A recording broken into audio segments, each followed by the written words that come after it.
usar controle remoto no celular. Não. Tá. Então, bom dia. Meu nome é Flávia Maolha. Eu vou contar um pouquinho para vocês da minha história. Quer dizer, não toda a história, mas uma história mais recente que começa em 2011.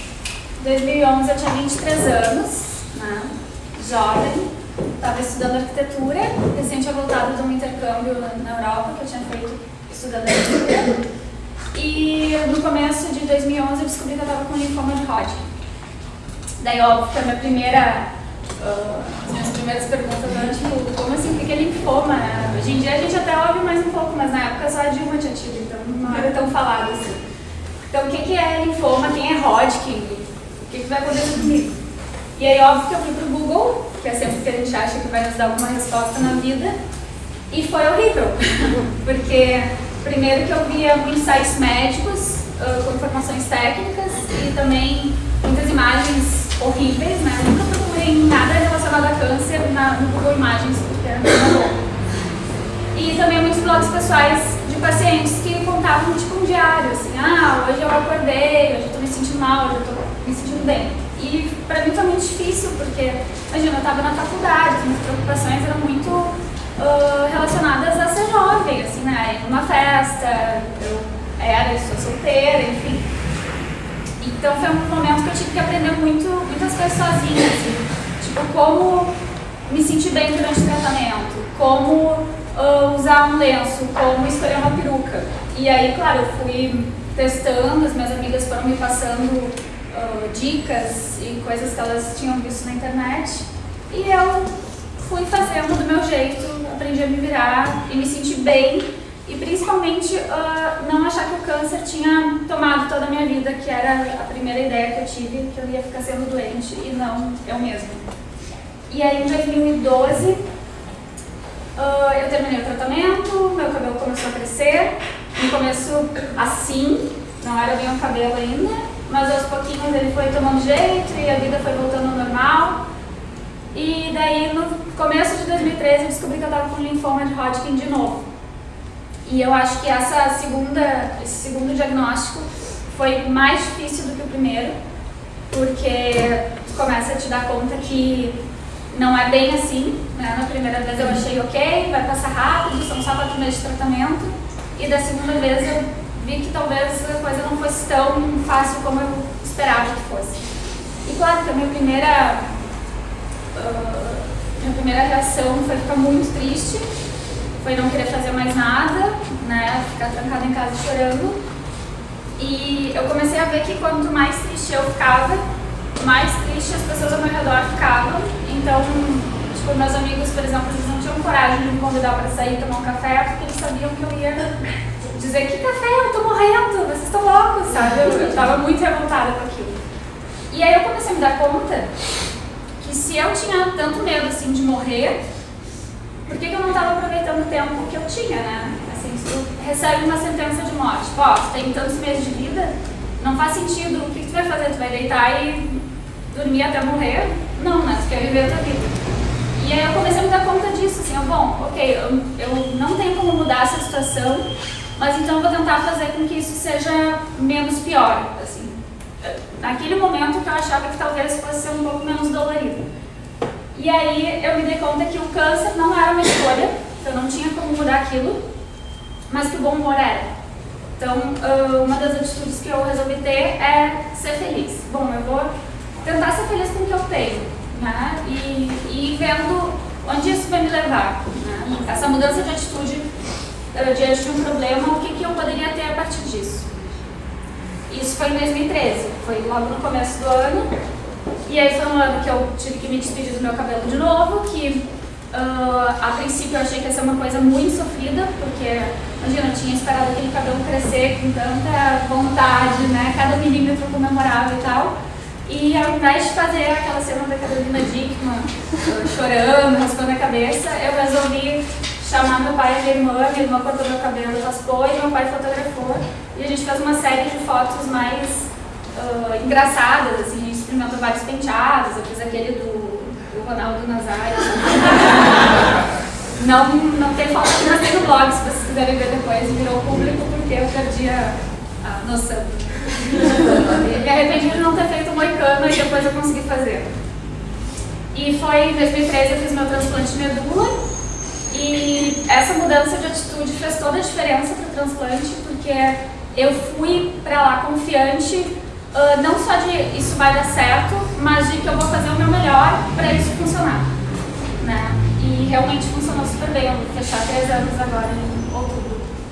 E outra coisa que aconteceu nesse período é que quando eu descobri que eu estava doente, eu estava fazendo meu TCC da arquitetura. E no começo eu cheguei a achar, tipo, eu vou largar, porque eu não vou dar conta de fazer os dois.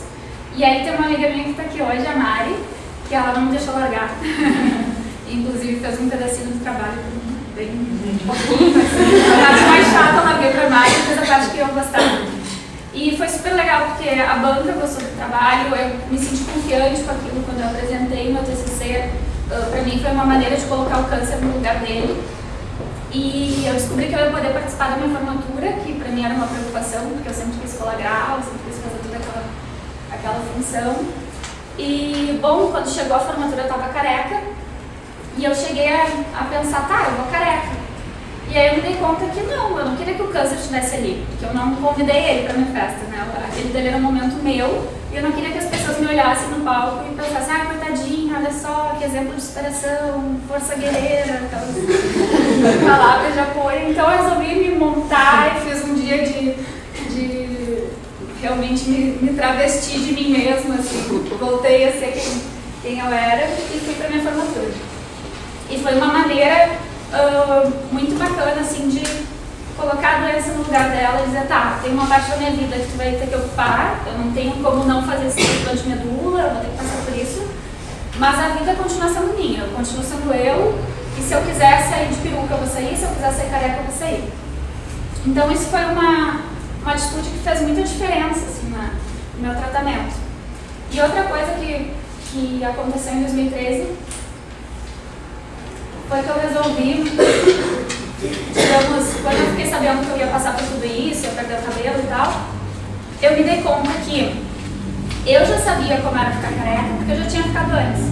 Mas muita gente estava recém começando o tratamento, estava sendo diagnosticado, e é realmente um momento muito difícil, assim, não só, eu falo da perda do cabelo porque ela simboliza muito o câncer, né? Assim, a gente vê uma pessoa na rua careca, a gente sabe o que aquela pessoa está passando. Então, essa mudança física, ela te expõe muito, né? Porque não é uma escolha. Eu não escolhi raspar a cabeça, eu não escolhi ficar careca. É forçada aqui. Então, eu resolvi que, de repente, eu poderia aproveitar o meu exemplo, aproveitar que eu ia ter que passar por isso, para mostrar para as pessoas o que elas poderiam fazer.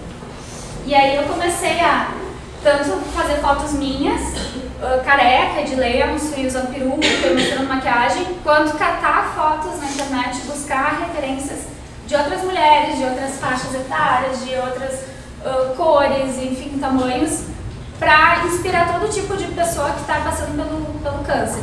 Eu falo mais das mulheres porque os homens não têm esse apelo tão grande, né? O meu público maior é a feminino, por enquanto. E o blog começou a ser legal também porque eu fui mostrando como eu fui mudando ao longo desses meses. Então eu mostrei durante o tratamento o transplante, depois eu mostrei meu cabelo crescendo e as pessoas vão se identificando, eu comecei a fazer amigas, eu comecei a conhecer muita gente por causa disso. E em 2014 eu conheci 2 guris aqui de Porto Alegre, o Leon Valenziner e o Bruno Caltz. E eles vieram me dizer, olha, a gente quer te ajudar a fazer alguma coisa, que a gente não sabe o que é, a gente gostou do blog e a gente quer fazer. E eu falei, bom, eu gostaria de conhecer as pacientes, porque eu falo muito com as pessoas pela internet, mas eu não consigo conhecer essas pessoas, né? Raramente eu encontro alguém para tomar um café e tal. E eu acho que passar essas dicas ao vivo talvez fosse uma boa oportunidade. E aí a gente criou o Projeto Camaleão, que é uma feira de beleza para pacientes com câncer. Então, nessa feira, elas recebem tudo gratuitamente, né? É só se inscrever, é só dizer, eu estou fazendo tratamento, quero participar. E elas aprendem a amarrar lenço, a combinar o lenço com a roupa, a gente faz uma dinâmica de grupo. O Leon é um psicólogo, então ele trabalha com essa parte psicológica. Elas experimentam perucas, elas aprendem a se maquiar, elas ganham muitos brindes, elas ganham um lenço escolar, enfim, é realmente para elas saírem de lá com as armas necessárias para elas se redescobrirem, né? Porque se olhar no espelho e não se reconhecer é muito ruim, mas também é uma oportunidade para conhecer outras versões da gente que a gente ainda não conhecia. E isso tem sido 2014, aconteceu o primeiro projeto Camaleão, 2015 também, e agora a gente vai fechar em julho 2 anos do projeto. Felizmente meu cabelo está crescendo, está tudo indo bem, a saúde ficou ótima depois do transplante. E talvez vocês se perguntem o que câncer tem a ver com criatividade, né? E quando a Ju me convidou, eu pensei, o que câncer tem a ver com criatividade? E na verdade eu me dei conta que a criatividade, ela serve não só para a gente criar coisas, mas também para resolver problemas, né? A gente resolve um problema sendo criativo. Então, às vezes a gente tem, no meu caso foi o câncer, então eu tive uma situação que tinha tudo para ser uma situação difícil e pesada, e eu consegui de alguma forma criativa, tendo uma ideia, tendo um clique, fazer com que isso se tornasse uma coisa positiva. Que é um pouco difícil da gente ter essa visão logo que o problema chega pra gente, né? Às vezes, enfim, inúmeros tipos de problemas, às vezes é perder um emprego, às vezes é ter alguma dificuldade familiar ou de saúde, e a gente acha que a gente não tem como sair uma coisa boa de uma situação ruim, mas tem, usando a criatividade, né? É assim que a gente resolve os nossos problemas. E uma das coisas que o câncer me ensinou, principais, assim, é viver com intenção. Porque eu acho que hoje em dia a gente, às vezes, não para pensar por que a gente está fazendo as coisas, por que a gente escolhe o que a gente escolhe, né? E viver com intenção, para mim, fez toda a diferença na minha vida, porque é tu encontrar o propósito do que tu está fazendo. E a criatividade, nesse sentido, faz parte desse enredo. Então, uma pergunta que eu sempre faço para as pessoas que eu encontro e faço para mim mesma é, se eu fosse morrer amanhã, eu fui feliz hoje, né? Eu estou fazendo o que eu quero fazer, eu estou indo num caminho que para mim faz sentido e que vai me fazer feliz, e realmente, se eu não existisse o dia de amanhã, se eu estaria satisfeito com as minhas escolhas atuais, assim. É isso.